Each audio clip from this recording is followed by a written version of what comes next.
पहली बात तो शरद पवार ने जो कहा उसको वर्बटम ना लिया जाए, वो जो कहते हैं और जो करते हैं उसमें अंतर है, तो इसलिए उसके बिटवीन द लाइन्स पढ़ी जाए। वो आखिरी दम तक सरकार के साथ है, ये नहीं कह रहे हैं कि सरकार को बचाएंगे, तो समझ लीजिए कि वो क्या कहना चाहते हैं। दूसरी बात, महत्वपूर्ण बात, कि शरद पवार को ये मालूम है कि यदि वो ज़्यादा कुछ इधर उधर करेंगे तो उनका जो भतीजे हैं अजित पवार साहब, वो एक नई लाइन ले सकते हैं। और अजित पवार ने संकेत भी दे दिया कि आगे क्या करना है। गाड़ी लौटा दिए, क्योंकि अब अपोजिशन लीडर की गाड़ी उनको मिलने वाली है, वो भी एक बड़ी गाड़ी होती है महाराष्ट्र में, लीडर ऑफ अपोजिशन का पोस्ट उन्हीं को मिलने वाला है, किसी और को नहीं मिलने वाला। तीसरी महत्वपूर्ण बात, एक एनसीपी के बड़े नेता जो दिल्ली में निवास करते हैं, नाम नहीं लेना चाहूँगा क्योंकि व्यक्तिगत तौर पर बात हुई, और वो राजनीति के बड़े खिलाड़ी हैं, उन्होंने ये कह दिया कि ये सरकार गई, अब हमको ये देखना है कि कैसे सेफ एग्जिट दिया जाए, और उद्धव ठाकरे को तय करना। उद्धव ठाकरे की सिर्फ एक मुश्किल है जो मैं मानता हूँ, वो ये इंतजार कर रहे हैं कि कोई चिट्ठी तो दे, कुछ लिखित तो हो, तब तो इस्तीफा दें, क्योंकि अब तक तो सिर्फ बयानबाजी है ना। कोई जब तक लिखित ना देगा तो वो कैसे बोलेंगे कि मेरी सरकार ने बहुमत खो दिया और मैं इस्तीफा दे रहा हूँ। तो वो इंतजार कर रहे हैं, उसके पहले तमाम पत्ते फेंट रहे हैं। संजय राउत की मुश्किल ये हो गई है कि अब वो एक तरीके से इस राजनीति में सिर्फ बयानवीर ही साबित हो रहे हैं। अग्निवीर के बाद वो बयानवीर साबित हो रहे हैं, और देश का ध्यान वैसे भी सेना से हटकर शिवसेना पर हो गया है। तो अब जो है चर्चा सीधे मातोश्री और एकनाथ शिंदे के बीच हो रही है। एकनाथ शिंदे ने अपने मन से कदम नहीं उठाया। 2 हफ्ते पहले एकनाथ शिंदे ने 4 बार मुलाकात की मुख्यमंत्री के साथ, तो सीधे कहा था कि चलिए। मुख्यमंत्री ने कहा कि मैं तो जाना चाहता हूं, लेकिन बीजेपी कह रही कि पहले इस्तीफा दो, तो कैसे जाएं। उसके बाद आपको बता रहा हूँ कि मेरे मित्र हैं जो बड़े व्यापारी हैं, उन्होंने मुंबई समाचार की जब उद्घाटन में प्राइम मिनिस्टर आए थे तो वहाँ उद्धव ठाकरे नहीं जाना चाह रहे थे, फिर भी उनको बुलाया गया। 3 से 4 मिनट उद्धव ठाकरे की बात हुई प्रधानमंत्री के साथ। उसके बाद बहुत कुछ हो रहा है, तो बहुत कुछ स्क्रिप्टेड है। अब इसमें कौन नाट्यवीर साबित होता है, अभी मराठी में कहावत है, कौन नाट्यवीर साबित होता है, वो अभी देखना बाकी है कि सच में नाटक था या मालूम था कि जाना ही है और उसके बाद अपना घर बचा लिया जाए। लेकिन मुझे लगता है कि पहली प्राथमिकता उद्धव ठाकरे की 2 है। पहला, गढ़ बचाना है, क्योंकि महाराष्ट्र में कहावत है, सिंह चला जाता है लेकिन गढ़ बचा रहता है। मतलब जो शेर है, वो जो बचाने वाला शेर, वो चला गया पर गढ़ बच गया। तो पहली ताकत तो है कि गढ़ बचाना है। दूसरा, उनको अपने बेटे का भविष्य भी सुरक्षित करना है। जाहिर तौर पर उसी हिसाब से कदम उठाए जाएंगे।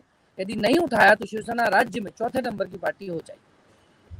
जी, तो यानी शिवसेना को तो अब भविष्य की सोचनी है, और वो किसी तरह से अब जो बात आप कह रहे हैं उसमें तो इज्जत बचाने का सवाल उनके सामने खड़ा है। आपकी बात का सार मुझे मिलता है। विनय जी, आप कैसे देख रहे हैं अभी तक के घटनाक्रम को, क्या होने जा रहा है?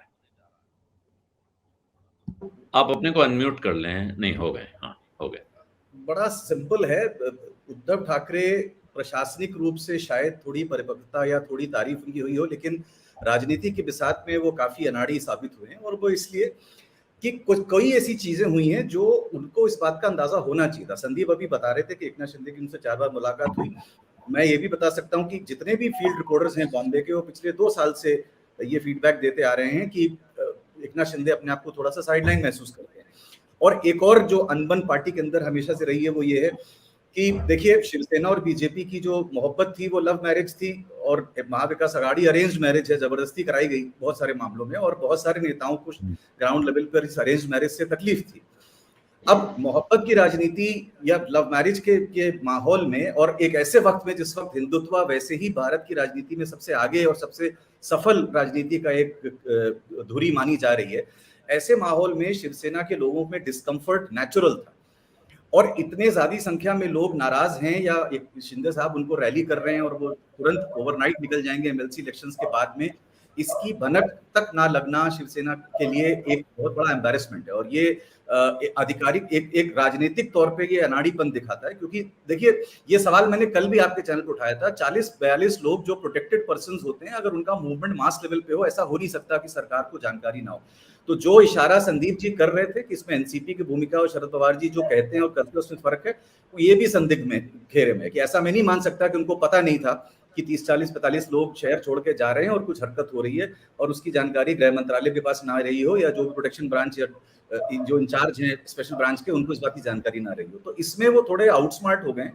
और सबसे बड़ी बात जो संदीप ने कही उससे मैं बिल्कुल अग्री करता हूँ कि ये एक लेगेसी की लड़ाई अब है। अब वो लेगेसी शिवसेना की बचा पाएंगे या नहीं बचा पाएंगे, जो गढ़ है या किला है बचा पाएंगे या नहीं बचा पाएंगे, इसमें बहुत बड़ा प्रश्न चिन्ह है।